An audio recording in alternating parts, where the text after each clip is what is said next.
안녕하세요. 최고야 심리상담소 원장 최고야입니다. 오늘은 여러분과 함께 성추행에 대한 이야기를 해보려고 합니다.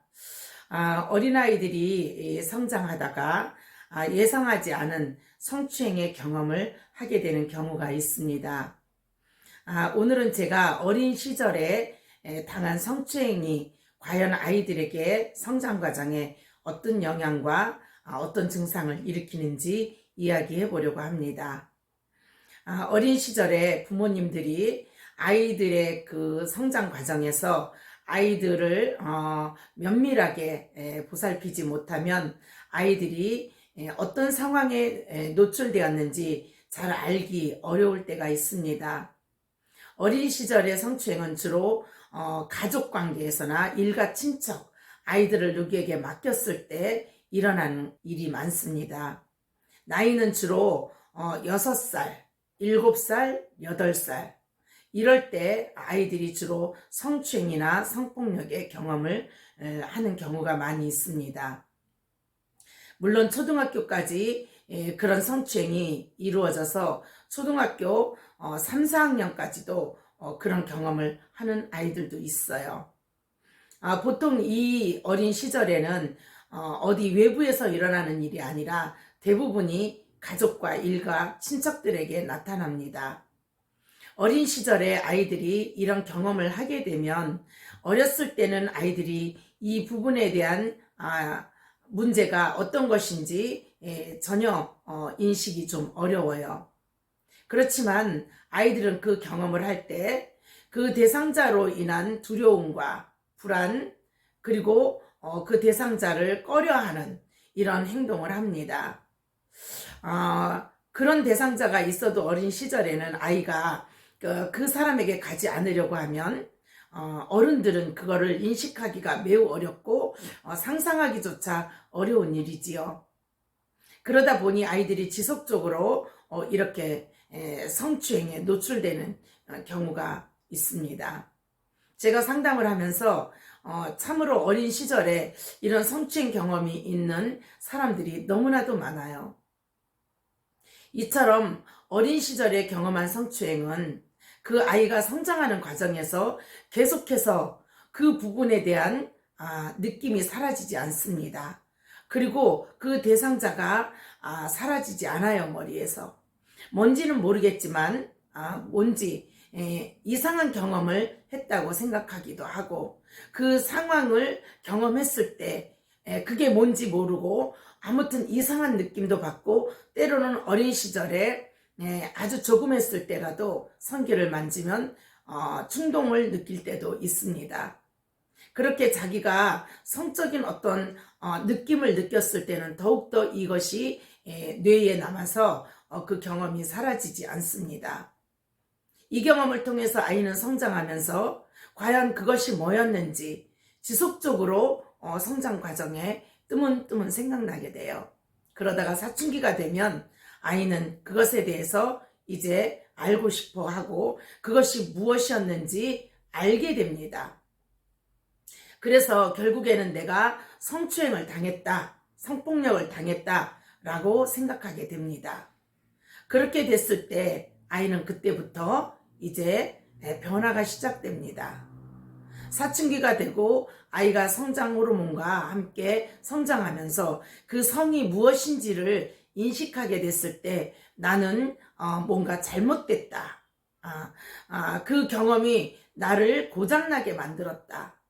무엇인지 더러운 것이 내 몸에 묻어서 이것이 지워지지 않게 됐다. 나는 다른 아이들과 다른 어떤 존재가 되었다. 이런 생각이 계속해서 아이를 힘들게 합니다. 그러나 아이는 이런 생각을 할 때 보통 12살, 13살, 14살 그때쯤에 이 생각을 하게 돼요. 그러나 성장하면서 이제 18, 19, 20 이렇게 되면 확실하게 알게 됩니다.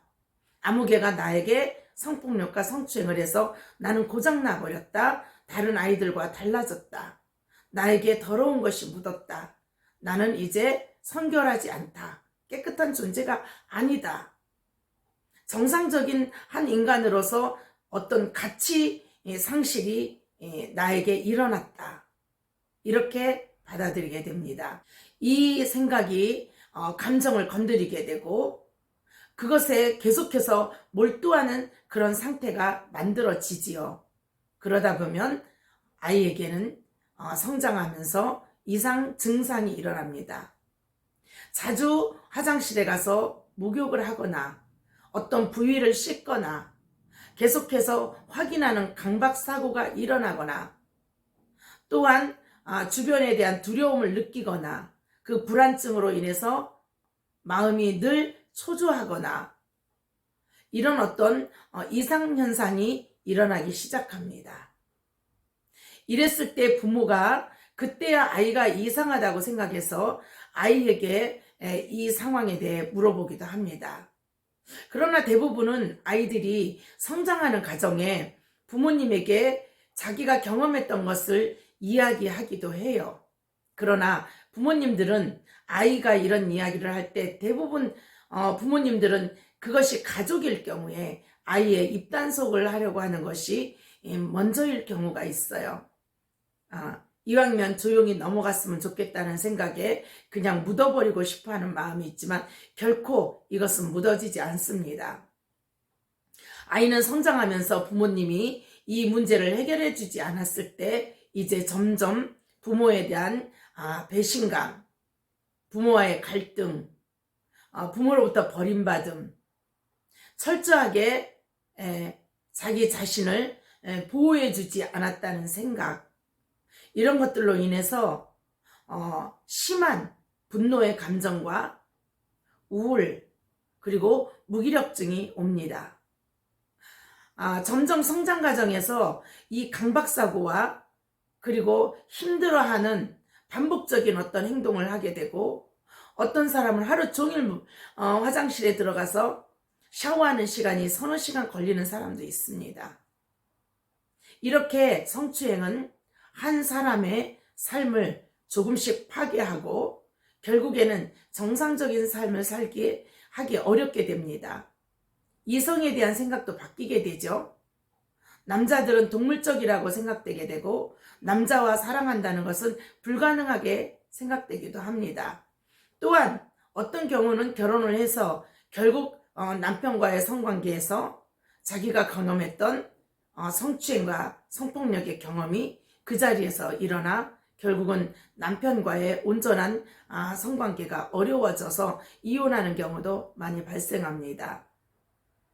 이처럼 성폭력과 성추행은 한 사람의 삶을 아주 파괴해버리고 정상적인 삶을 살 수 없도록 만들어버리지요. 여러분 주위에 이런 사람이 있다면 정말로 공감하고 이해해주고 또 그 대상자에게 철저한 용서와 보상이 일어나야 합니다. 그러나 이 부분에 가족관계가 있기 때문에 매우 어렵기도 하지요. 그렇지만 이 경험을 한 당사자는 결코 현장에서 일어난 환경에서 이 부분이 어느 정도 해결되지 않으면 실상은 치료라는 것이 그렇게 쉬운 것이 아닙니다. 그러나 여러분 가정에 혹시 이런 일로 고통당하는 분이 있다면 전문가를 통해서 상담하고 어떻게 해야 되는지 알고 치료를 받으시면 충분히 건강한 삶을 살고 이 성폭력과 성추행에서 벗어날 수 있습니다.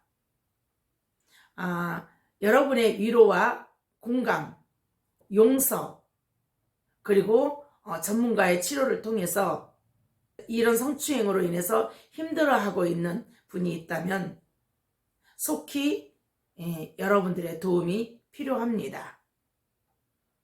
여러분들께서 주저하지 마시고 전문가를 통해 이 상황에서 벗어나기를 간절히 바라봅니다.